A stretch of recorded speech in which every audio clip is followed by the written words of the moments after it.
ഒരു മതത്തിൻ്റെയും പേരിലല്ലാതെ ഇവിടെ വന്ന് തിരുവാതിരയാടിയ അമ്മമാർ ഇന്നലെ 15 ദിവസത്തെ വ്രതമെടുത്തിട്ട് വന്നു എന്നുള്ളതാണ്. ആ വ്രതമെടുക്കുമ്പോൾ അവരുടെ ശരീരത്തിന്, അവരുടെ ഇന്ദ്രിയങ്ങൾക്ക്, അവരുടെ ബുദ്ധിക്ക്, അവരുടെ മനസ്സിന്, അവരുടെ പ്രാണന് ഈ ഈശ്വരന്റെ ചൈതന്യം ലഭിക്കുകയാണ്. എല്ലാ മതങ്ങൾക്കും ഉണ്ടല്ലോ വ്രതം. ആ വ്രതങ്ങളുടെയൊക്കെ ഏറ്റവും ആദ്യ രൂപമാണ് ഭാരതം ലോകത്തിന് കൊടുത്തിട്ടുള്ളത്. ഇന്ന് കാണുന്ന സകല മതങ്ങളും ജനിക്കുന്നതിൻ്റെ യുഗസഹസ്രങ്ങൾക്ക് മുൻപ്, മന്വന്തരങ്ങൾക്ക് മുൻപ്, യുഗാന്തരങ്ങൾക്ക് മുൻപ് ഭാരതത്തിൽ ആരാധനാ സമ്പ്രദായം ഉണ്ടായിരുന്നു. ബൈബിള് വായിച്ചിട്ടുള്ള ആളുകൾക്കറിയാം. യേശുക്രിസ്തുവിന്റെ വംശാവലി തുടങ്ങുന്ന പഴയ നിയമത്തിൽ പുൽത്തൊട്ടിൽ ജനിക്കുന്ന യേശുവിനെ പ്രാർത്ഥിക്കാൻ വേണ്ടിയിട്ട് മീറയും കുന്തിരിക്കവുമായിട്ട് വരുന്നത് കിഴക്കൻ രാജ്യങ്ങളിൽ നിന്നുള്ള കാവി പുതച്ച സന്യാസിമാരാണ്. നക്ഷത്രങ്ങളെ കണ്ടറിഞ്ഞ് മഹാൻ ജനിച്ചു എന്ന് തിരിച്ചറിയാനുള്ള കരുത്തുണ്ടായിരുന്ന മണ്ണ് ഭാരതമായിരുന്നു. യേശുദേവനെ പ്രാർത്ഥിക്കാൻ ആ യേശുദേവൻ 12 വയസ്സ് മുതൽ 16 വർഷക്കാലം ലോകം മുഴുവൻ ചുറ്റി സഞ്ചരിച്ചപ്പോൾ ഭൂരിപക്ഷവും ഭാരതത്തിലായിരുന്നു. ഇവിടുത്തെ അഖേഡ സന്യാസിമാരോടുകൂടെ ജീവിച്ച് യോഗ പഠിച്ച് കാനായിലെ കല്യാണത്തിന് പച്ചവെള്ളം വീഞ്ഞാക്കി മാറ്റുകയും ഗലേല കടലിന് മുകളിലൂടെ നഗ്നവാദനായി നടന്നു പോവുകയും ബുദ്ധമത ചിന്തകൾ പഠിച്ച് തൻ്റെ അനുയായികളോട് പറഞ്ഞ് കക്കരുത്, കള്ളസാക്ഷി പറയരുത്, അന്യന്റെ മുതൽ മോഹിക്കരുത് തുടങ്ങിയിട്ട് അല്ലേ മോശയോട് 10 കൽപ്പനകൾ സിനായ് മലയിൽ വെച്ച്. ആ യേശുദേവനെ പഠിച്ചാൽ അറിയാം ഭാരതത്തിന്റെ മഹത്വം. യേശുദേവനെ പഠിച്ചോളൂ, ബൈബിൾ പഠിച്ചോളൂ, എന്നിട്ട് ഗീതയിലേക്ക് വന്നാൽ മതി. പക്ഷേ ഈ മതം മാത്രമാണ് ശരിയെന്ന് ഹിന്ദു പറഞ്ഞാലും, ഇസ്ലാം പറഞ്ഞാലും, ക്രിസ്ത്യാനി പറഞ്ഞാലും, ജൂതൻ പറഞ്ഞാലും, ജൈനൻ പറഞ്ഞാലും, പാഴ്സി പറഞ്ഞാലും, സിഖുകാരൻ പറഞ്ഞാലും എനിക്ക് മതമില്ല എന്ന് പറയാനുള്ള കരുത്തുള്ള ഭാരതീയരെയാണ് നമ്മൾ സൃഷ്ടിക്കേണ്ടത്. അവരാണ് നമ്മളൊക്കെ. നമുക്ക് വേലിക്കെട്ടുകളില്ല, ചുമരുകളില്ല, മതിലുകളില്ല, വേറിടലുകളില്ല. ഒന്നിച്ചു കൂടുന്നത് അങ്ങനെ. ഞാൻ കഴിഞ്ഞ 10-20 വർഷം 25 വർഷം കൊണ്ട് 14,000-ത്തിലധികം ക്ഷേത്രങ്ങളിലെത്തിയപ്പോൾ പല ക്ഷേത്രങ്ങളിലേക്കും, ബാലുശ്ശേരിയിലവിടെ അമരാവതിക്കടുത്തുള്ള ഒരു അയ്യപ്പൻ കോവിലുണ്ട്, അവിടേക്ക് വഴി കൊടുത്തത് അയാളിപ്പോൾ ഇല്ല. MJ ഹൈസ്കൂളിലെ പ്രധാന അധ്യാപകനായിരുന്ന യൂസുഫ് മാഷാണ്. അയാളോട് ചെന്ന് അമ്പല കമ്മിറ്റിക്കാർ പറയുകയാണ്, ഞങ്ങൾക്കൊരു എന്തെങ്കിലും ഒരു വണ്ടി കൊണ്ടുപോകാൻ, ഒരു ഓട്ടോറിക്ഷ കൊണ്ടുപോകാൻ നിങ്ങളെ ആ തെങ്ങുംതോട്ടത്തിലൂടെ ഒരു വഴി, നിങ്ങളൊരു 5-6 തെങ്ങ് മുറിച്ച് മാറ്റിയിട്ട് ലോറി കൊണ്ടുപോയിക്കോ, എന്തിനാ എനിക്കൊക്കെ ഇത്, എൻ്റെ മക്കൾക്കൊക്കെ വേണ്ടതൊക്കെ ഇഷ്ടംപോലെ വേറെയും സ്ഥലത്ത് എനിക്കുണ്ട്. ആ വഴിയിലൂടെ നമ്മൾ പോകുന്നതേ. ആ ഇസ്ലാം ഉണ്ടെങ്കിലേ ഭാരതം നിലനിൽക്കൂ. ആ ഇസ്ലാം വേണം. ഹിന്ദു ഏത് ഹിന്ദു ആവണം, സനാതന ധർമ്മം പഠിക്കണം. നമ്മുടെ ക്ഷേത്രങ്ങളിൽ ഇരുന്ന് ഏറ്റവും കുറഞ്ഞത് 370 വരികൾ മാത്രമുള്ള ജ്ഞാനപ്പാനയെങ്കിലും പഠിച്ച് മധ്യേ ഇങ്ങനെ കാണുന്ന നേരത്ത് മത്സരിക്കുന്നത് എന്തിന്, നാം വൃഥ. ഞാൻ ചാലക്കുടിയിൽ ഹൈവേയിലൂടെ കാർ ഓടിച്ചുകൊണ്ട് പോകുമ്പം ചുവപ്പ് ലൈറ്റ് വന്നു, ഇതുപോലെ അവിടെ നിന്നു. അപ്പം മുന്നിലെ കാറിൻ്റെ പിറകിൽ എഴുതി ഒട്ടിച്ചിരിക്കുക, മധ്യേ ഇങ്ങനെ കാണുന്ന നേരത്ത് മത്സരിക്കുന്നത് എന്തിന്, നാം വൃഥ. മാഷേ ഇടിച്ചു കയറി പോകണ്ട, വലിയ കാര്യമൊന്നുമില്ല പോയിട്ട്, എപ്പോൾ എവിടെ എത്താൻ. അതിനുശേഷം എൻ്റെ കാറിൻ്റെ വേഗത വളരെ കുറഞ്ഞിട്ടുണ്ട്. ജ്ഞാനപ്പാനയാണ്. അപ്പോൾ എനിക്ക് തോന്നി ജ്ഞാനപ്പാനയിൽ നിന്ന് ഇങ്ങനെയും ഒരു അർത്ഥം എടുക്കാമല്ലോ. ഈ ജീവിതത്തിൽ എത്ര കാലം ജീവിക്കും ഹിന്ദു, എത്ര കാലം ജീവിക്കും ഇസ്ലാം, എത്ര കാലം ജീവിക്കും ജൂതൻ? അതിനിടയ്ക്ക് സ്നേഹമല്ലേ. മക്കളിവിടെ പാടിയില്ലേ പ്രാർത്ഥന? നമുക്ക് സ്നേഹമാണ് വേണ്ടത്, കൂട്ടായ്മയാണ് വേണ്ടത്. കൊച്ചുമോള് പ്രാർത്ഥന ചെല്ലുന്നതിന് മുമ്പ് തിരിഞ്ഞിട്ട് ഒരു നമസ്കാരം പറഞ്ഞു. നമുക്ക് സന്തോഷം. കാരണം മറ്റുള്ളവരെ കാണുമ്പോൾ നാം അമാ സർവം തേ നമസ്തേ എന്ന് പറയാൻ സാധിച്ചിരുന്നു നമുക്ക്. അത് വിട്ട് പാശ്ചാത്യ പരിഷ്കാരത്തിൻ്റെ പിന്നിലോടിയിട്ട് ഷെയ്ക്ക് ഹാൻഡ് കൊടുക്കുകയും കെട്ടിപ്പിടിക്കുകയും ചുംബിക്കുകയും ഒക്കെ ചെയ്തപ്പോൾ പ്രകൃതി തീരുമാനിച്ചു, നിങ്ങൾ ചുംബിക്കാനുള്ള ചുണ്ടുകൾ പോലും അങ്ങ് മറച്ചു പിടിച്ച് കളഞ്ഞാൽ എന്താ. ഞാൻ ഒരു സ്കൂളിൽ വർക്ക് ചെയ്യുന്ന കാലത്ത് ഒരു 5-6 സ്കൂളുകളിൽ വർക്ക് ചെയ്ത് ഇപ്പോൾ ഒരു സ്കൂളിൽ HM.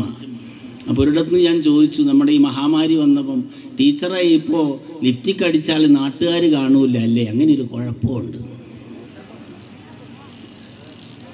നമ്മൾ ചുംബിക്കുന്നതിലാണോ കെട്ടിപ്പിടിക്കുന്നതിലാണോ ഒന്നും വേണ്ടാന്ന് പറയേണ്ട അവസ്ഥ വന്നു നമുക്ക്. ദൂരെ നിന്ന് നമസ്കാരം പറഞ്ഞാൽ മതി. ഇത് എത്രയോ യുഗസഹസ്രങ്ങൾക്ക് മുൻപ് ഭാരതം പഠിപ്പിച്ചതാണ്. നമസ്തേ, കെട്ടിപ്പിടിക്കൊന്നും വേണ്ട. ലളിതമായ കാര്യങ്ങൾ ഭാരതത്തിൻ്റെ ആചാരങ്ങളിൽ. ഭക്ഷണം ഞാൻ പറഞ്ഞല്ലോ, ഇന്ന് മനുഷ്യൻ കഴിക്കാൻ പാടില്ലാത്തത് കഴിച്ചിട്ട് മരണപ്പെടുകയാണ് മനുഷ്യൻ. കഴിക്കണ്ടെന്നൊന്നും ഞാൻ പറയുന്നില്ല. ആദ്യമായിട്ടത് കണ്ടപ്പോൾ ഞാൻ ചാലക്കുടി ഭാഗത്ത് പെട്ടെന്ന് ഇംഗ്ലീഷിലുള്ള ബോർഡാണ് കണ്ടത്. ഞാനൊരു മാഷോട് ചോദിച്ചാൽ കുഴിമാന്തിയോ? ആ ചെറുങ്ങനെ മലയാളത്തിൽ എഴുതിയിട്ടുണ്ട്, വായിച്ചു നോക്കും മാഷയെന്ന് പറഞ്ഞു. അപ്പോഴാണ് കുഴിമന്തി എന്ന് കണ്ടത്. പക്ഷെ ഇപ്പം എനിക്ക് തോന്നുന്നത് ഞാൻ വായിച്ചതാ ശരി. നമ്മളെ കുഴിമാന്തിക്കൊണ്ടിരിക്കുന്ന ഭക്ഷണം നമ്മുടെ തീന്മേശകളിലേക്ക് ഒരു മിസ് കോൾ കൊണ്ട് കടന്നു വരികയാണ്. കഴിക്കണോ കഴിക്കണ്ടയോ എന്ന് നിങ്ങൾ തീരുമാനിക്കുക. തിരുവാതിരയ്ക്ക് എന്ത് കഴിക്കണം? എട്ടങ്ങാടി ചുട്ടെടുത്ത് പുഴുങ്ങിയിട്ട് ആ പുഴുക്ക് കഴിച്ചാൽ എന്ത് കിട്ടുമെന്ന് ഗൂഗിളിൽ സെർച്ച് ചെയ്താൽ മതി. നമ്മൾ മാന്തിക്കൊണ്ടിരിക്കുന്നില്ലേ ഇപ്പം പലരും? സെർച്ച് ചെയ്തു, ആൻറ്റി ക്യാൻസർ. എന്താ സാധനം?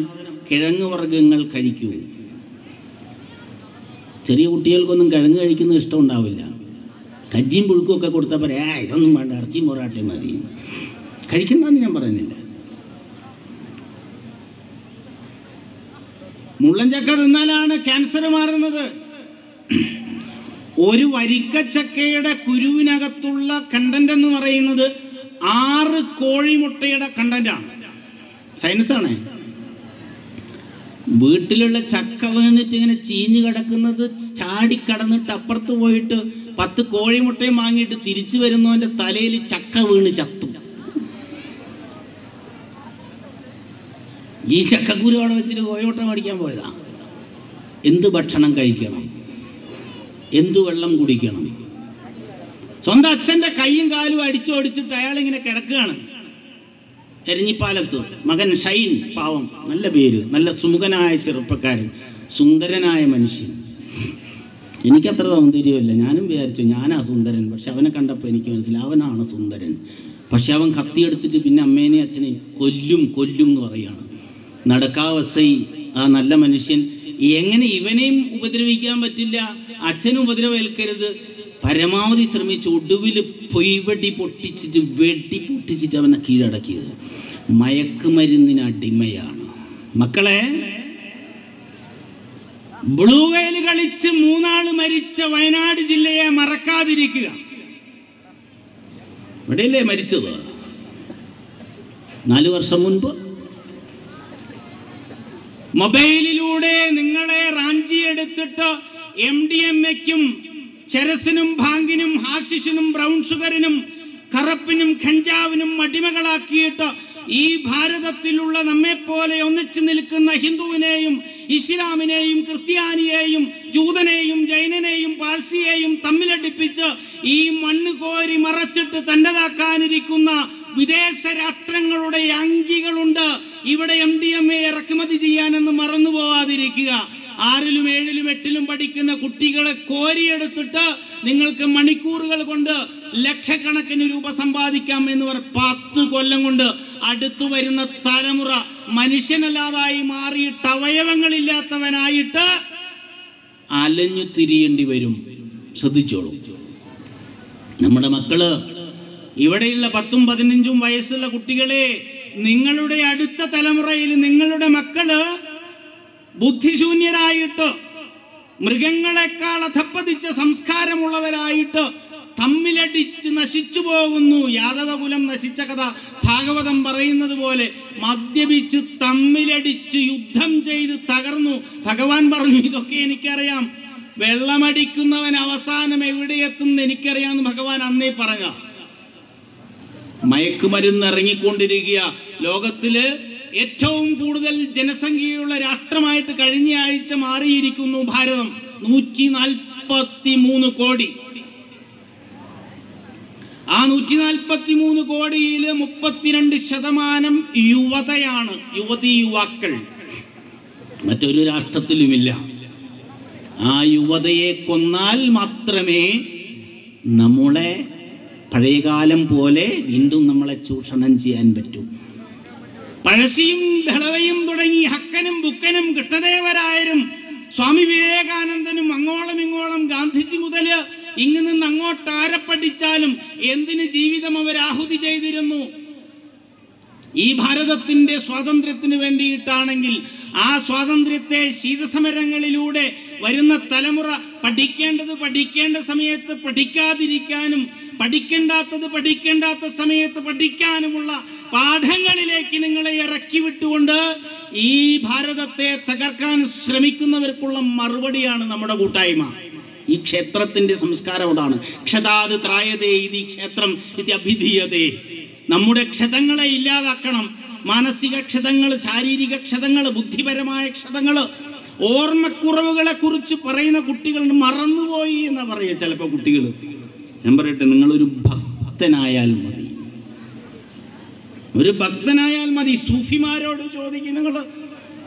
കബീർദാസിനെ പോലെയുള്ള ഞാൻ ഇസ്ലാമോ ഹിന്ദുവോ അല്ല എന്ന് പറയും. കാളകൂട് പഹലേ പിലേക സുധാ ബീജ് ബോനെ വാലേ. നിങ്ങൾക്ക് കാളകൂടം കുടിക്കേണ്ടി വരും, എന്നാലേ നിങ്ങൾ അമൃത് കുടിക്കൂ. നന്മ കിട്ടണമെങ്കിൽ കുറച്ച് കഷ്ടപ്പെടൂ. നിങ്ങൾ കുറച്ച് കഷ്ടപ്പെടൂ. ബ്രാഹ്മമുഹൂർത്തത്തിലും സരസ്വതിയാമത്തിലും ഉണർന്ന് പ്രാർത്ഥിച്ചു വ്യായാമം ചെയ്ത് യോഗ ചെയ്ത് കഴിക്കേണ്ട ഭക്ഷണം കഴിച്ച് കുട്ടികൾ മനസ്സിലാക്കണം. രാവിലെ രാജാവിനെ പോലെ ഭക്ഷണം കഴിക്കൂ, ഉച്ചയ്ക്ക് സാധാരണനെ പോലെ ഭക്ഷണം കഴിക്കൂ, രാത്രിയിൽ ദരിദ്രനെ പോലെ കഴിക്കൂ. അല്ലേ? വയനാട്ടുകാർ കത്തലടക്കുക എന്നാ പറയാ രാവിലെ ഭക്ഷണത്തിന്. നമ്മളെ വയറ്റിലൊരു തീക്കാളലുണ്ടാവും, ഒരു കത്തല്. അതടക്കാൻ നമ്മൾ നന്നായിട്ട് ഭക്ഷണം കഴിക്കണം, അധ്വാനിക്കണം. ഇല്ലെങ്കിൽ അല്ലേ, 12 വയസ്സുള്ളവനോട് ചോദിച്ചടാ മുത്തപ്പനവിടെ പോയി എന്ന് ചോദിച്ചപ്പോൾ പറഞ്ഞു PSCന്റെ ടെസ്റ്റിന് പോയത്. അവിടെ മുത്തപ്പന് 10-60 വയസ്സായാലും എന്ത് PSCന്റെ ടെസ്റ്റ്? പ്രഷർ, ഷുഗർ, കൊളസ്ട്രോൾ മാമ, അതാണ് PSC ടെസ്റ്റ്. ഇല്ലാത്ത ആളുകൾ കൈവന്തിക്കാനൊന്നും ഞാൻ പറയുന്നില്ല, എനിക്കിതൊന്നുമില്ല. നമ്മളെവിടെയാണ് നിൽക്കുന്നത്? 80കളിൽ എത്ര മെഡിക്കൽ ഷോപ്പുകൾ ഉണ്ടായിരുന്നു ഇവിടെ? ഇന്നെത്ര മെഡിക്കൽ ഷോപ്പുണ്ട്? അന്നെത്ര ആശുപത്രികൾ ഉണ്ടായിരുന്നു? ഇന്നത്ര ആശുപത്രിയുണ്ട്? നമ്മുടെ ആരോഗ്യരംഗം അവിടെയാണ്. എന്തുകൊണ്ടാണ്? നമ്മളാ കാരണം, വേറെ ആരുമില്ല. ഒരു ഭരണക്കാരനെയും കുറ്റം പറയണ്ട, ഒരു രാഷ്ട്രീയക്കാരനെയും കുറ്റം പറയണ്ട, ഒരു മതക്കാരനെയും കുറ്റം പറയണ്ട.